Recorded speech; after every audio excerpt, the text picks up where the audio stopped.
L'anadrol, le composé des Power, des Gym Bro, ceux qui veulent exploser en 2 secondes, et des Fada du pré-workout, tu connais. Restez en fin de vidéo, je vous annonce quelque chose de croustillant.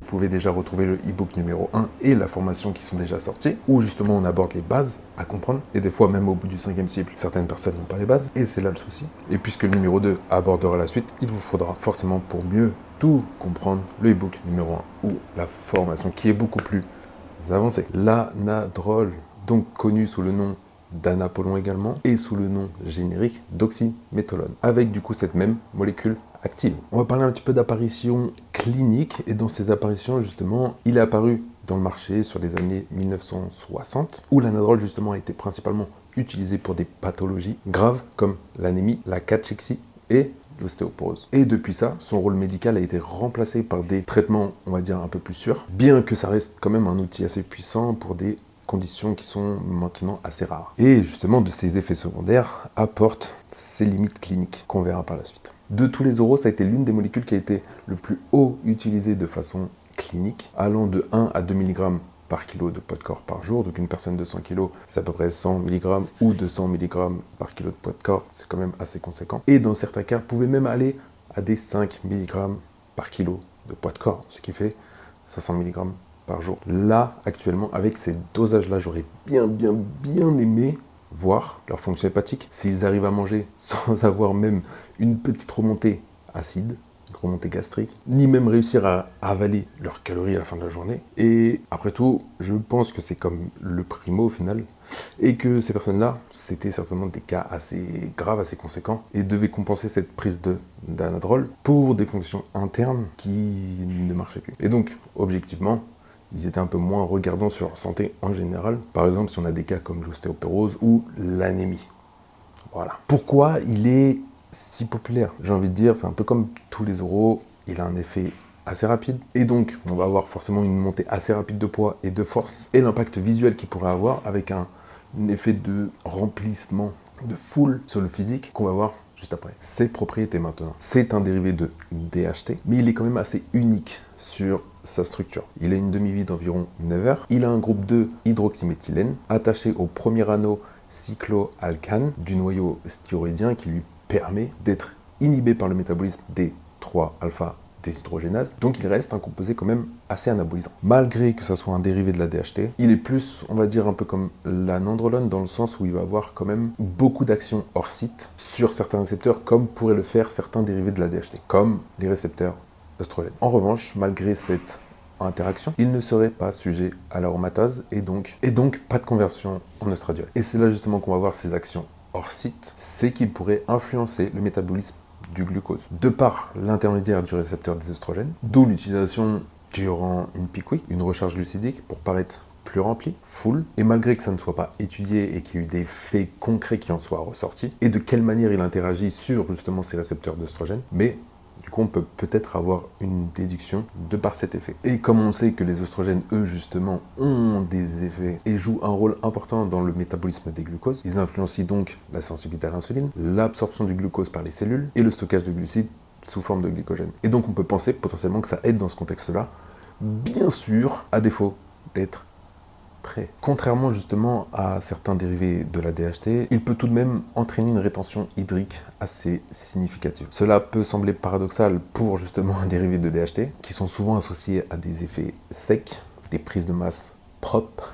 Il aurait tout simplement une interaction avec le récepteur des minéralcorticoïdes, ce qui peut-être de là emmène une augmentation de l'aldostérone, ce qui peut augmenter également une certaine rétention d'eau, et donc là encore aussi également l'impression d'être plus plein, mais par contre là peut-être au détriment de la shape, puisque une rétention d'eau des fois peut paraître plus soft, plus lisse, et donc mettre en détriment notre physique. Le principal dans cette prise, je dirais, ça serait que tout simplement que ça augmente votre visuel, que ça améliore votre visuel, sans que justement ça mette en détriment un autre facteur. Comme on l'a dit en tout début de vidéo, il n'a pas d'interaction avec 5-alpha-réductase, donc lui permettant pas d'aromatiser en DHT, donc vous garderez vos cheveux potentiellement. Vous avez vu la vidéo de la semaine dernière, comment ça se passe. Maintenant, d'un point de vue cardiovasculaire, j'ai une petite étude à vous partager. Une étude sur 31 hommes AG pendant 12 semaines a été réalisé avec des dosages de 50 à 100 mg par jour et a entraîné une baisse de 19 à 23 points des taux de HDL en milligrammes par décilitre, si vous voulez être précis. Ce qui en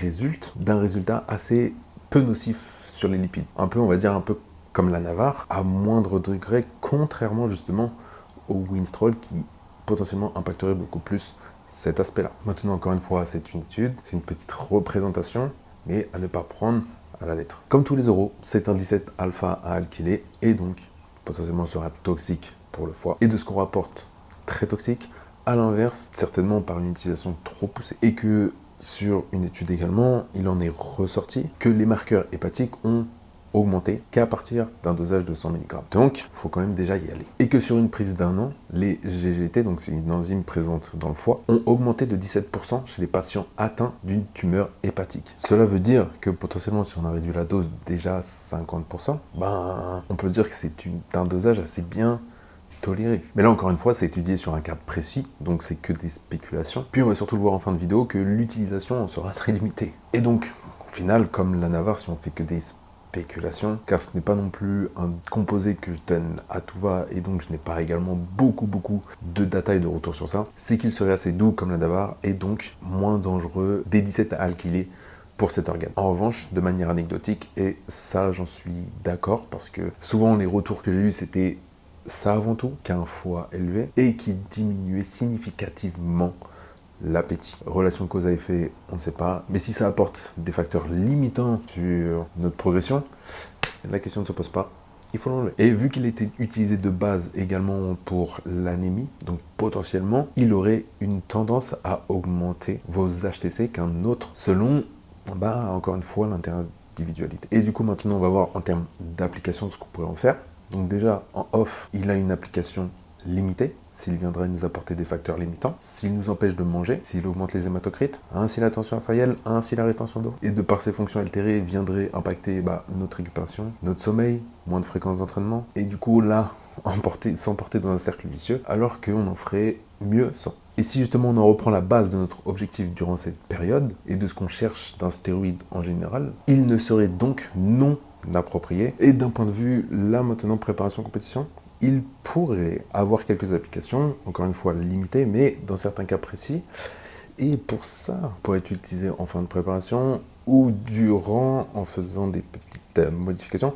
À l'inverse, je pense que c'est du contenu qui demande quand même du détail, de la recherche. Et donc je préfère garder ça pour mon e-book qui sort dimanche prochain, je peux vous l'annoncer. Et donc je vais apporter beaucoup plus en détail justement l'utilisation de la Nadrol en fin de prépa ou durant la prépa, avec les dosages, les tricks, tout ça. Et en plus de ça, je vais le faire sur tous les composés des stéroïdes anabolisants.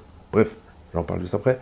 Pour finir sur la Nadrol, c'est que même au niveau de la jante féminine sur cette prise, restez très loin de tout ça. Personnellement, pour être complètement transparent, j'en ai jamais pris. Et ce genre de composé ne m'intéresse pas dans un cadre classique, outre sur une pique sur une très courte période. Et donc là, justement, par contre, à des fins, on va dire d'esthétisme. Avec une utilisation en amont pour réellement voir si c'est bénéfique sur le physique. Mais ça, je l'aborderai dans l'e-book. Et personnellement, je ne travaille jamais au coup de poker. Je ne fais donc jamais de recharge insu pizza diurétique la veille d'un show. Comprendra qui pourra. Conclusion, il y a des meilleurs composés que l'anadrol, l'anapolan. Désolé ceux qui en ont déjà utilisé. Et d'ailleurs, c'est là que je vais vous parler. Semaine prochaine, mon e-book numéro 2 qui sort. Restez connectés. Et donc, qu'est-ce qu'on va aborder dedans? De quelle suite pour le second cycle?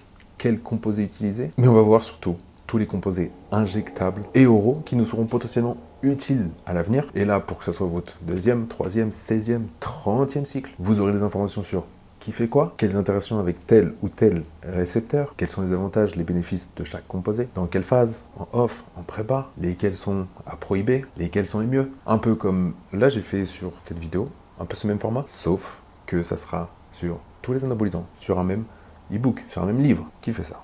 Donc, en soi, pour finir cette vidéo, et vous saouler avec la pub, mais restez connectés quand même, ça arrive fort. Donc en soi, si vous êtes power, strongman, que vous êtes fixé sur la force, que vous avez un objectif réellement de force, pourquoi pas? Ou potentiellement des sports basés sur l'explosivité, car grâce avec ses actions sur l'IGFR, sur ses actions non génomiques, il aura peut-être une importance à un moment donné sur un entraînement, selon une performance demandée, mais dans d'autres cas, outre que je viens d'énumérer. Ça n'aura aucune importance dans son utilisation. Donc les gars, merci à vous d'être restés jusqu'à la fin. On se retrouve semaine prochaine. Restez connectés. Le e-book arrive et faites attention à vous.